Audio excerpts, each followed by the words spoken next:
ফাঁসি ফাঁসি ফাঁসি চাই, খুনিদের ফাঁসি চাই।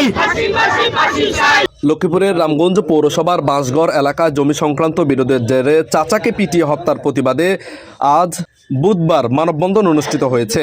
নিহত হাসমত উল্লাহ হত্যাকাণ্ডের দ্রুত বিচার এবং অভিযুক্ত তোফায়েল মোহন সহ জড়িত সকলকে গ্রেফতারের দাবিতে স্থানীয়রা রামগঞ্জ থানার সামনে ও পৌর শহরে এই মানববন্ধনের আয়োজন করেন। আমি সুমন চৌধুরীর পাশে চাই।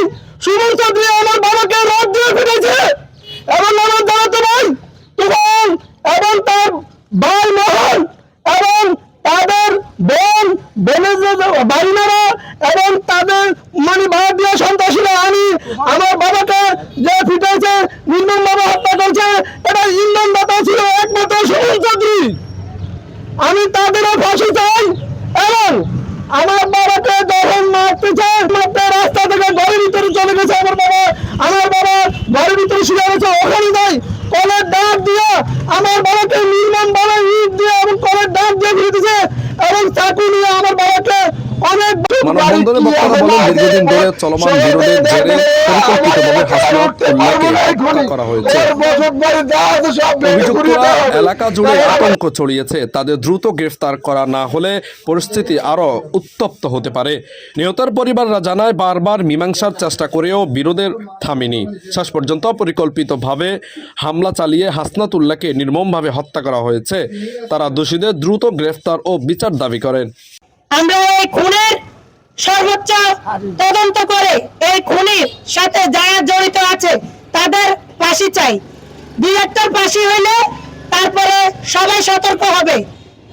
আমরা এই খুনের পিছনে যারা জড়িত আছে এবং যারা এই খুন করেছে তোফায়েল মোহন তার বাবা বাগিনা এরা চারজনের সাথে যারা জড়িত আছে তাদের সর্বোচ্চ শাস্তি দাবি করি, তাদের ফাঁসি চাই।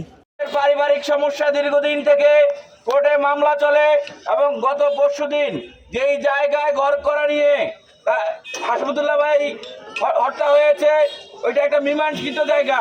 এই জায়গার উত্তর পাশে হলো আমিনুল্লাহ গঙ্গদের জায়গা, তোফায়েল এবং মোহনদের জায়গা, আর দক্ষিণ পাশে হলো হাসমতুল্লাহ জায়গা। তারা তাদের জায়গা রয়েছে, ওই জায়গায় তারা বিল্ডিং করতেছে। তারা তাদের বিল্ডিং এর কাজ বন্ধ রেখে তারা হাসমতুল্লাহ ভাইয়ের ঘরের সামনে গভীর রাতে ঘর করতে গিয়ে যখন তারা অনেক সন্ত্রাসী নিয়ে গেছে গভীর রাতে, প্রায় রাত্রি 11:30টার ঘটনা। সবাই মুখোশধারী ছিল, এবং অস্ত্র সজ্জিত ছিল। উনি যখন ঘরে ছিল, উনি ঘরে থাকা অবস্থায় তারা মনে করতেছে তারা ঘরের ভিতরে থেকে কোনো কিছু ভিডিও করে কিনা, তারা ঘরে ঢুকে তাদের মোবাইল সিজ করে এবং মোবাইল সিজ করতে গিয়ে হাসমতুল্লাহ ভাইদের সাথে তাদের হাতাহাতি হয়। হাতাহাতি ঘটনায় তারা হাসমতুল্লাহ ভাইকে মারধর করে। তার শরীরে অনেক আঘাত রয়েছে, ওনার মাথায় আঘাত পড়ার কারণে উনি এবং আঘাত পড়ার পরেও অনেক সময় তাদেরকে আটকে রাখছে, তাদেরকে হাসপাতালে আনতে দেওয়া হয় নাই। আপনারা দেখবেন হাসমতুল্লাহ ভাইয়ের ওয়াইফকে এমন ভাবে পিটানো হয়েছে, তার পুরো শরীর দাগ পড়ে গেছে, পুরো শরীরে তার আঘাতের চিহ্ন। তার ছেলে বউদেরকে যেভাবে মারা হয়েছে আপনারা দেখবেন, ওনারা এখানে আছে, আপনারা অবশ্যই সাংবাদিক ভাইরা বিষয়গুলো একটু দেখবেন। তাই আমরা এই দুইজন সন্ত্রাসী যাতে কোনোভাবেই দেশ থেকে পালিয়ে যেতে না পারে আমরা প্রশাসনের দৃষ্টি আকর্ষণ করছি। আমরা সেজন্য আজকে মানববন্ধন করছি, যাতে তারা পালিয়ে যেতে না পারে।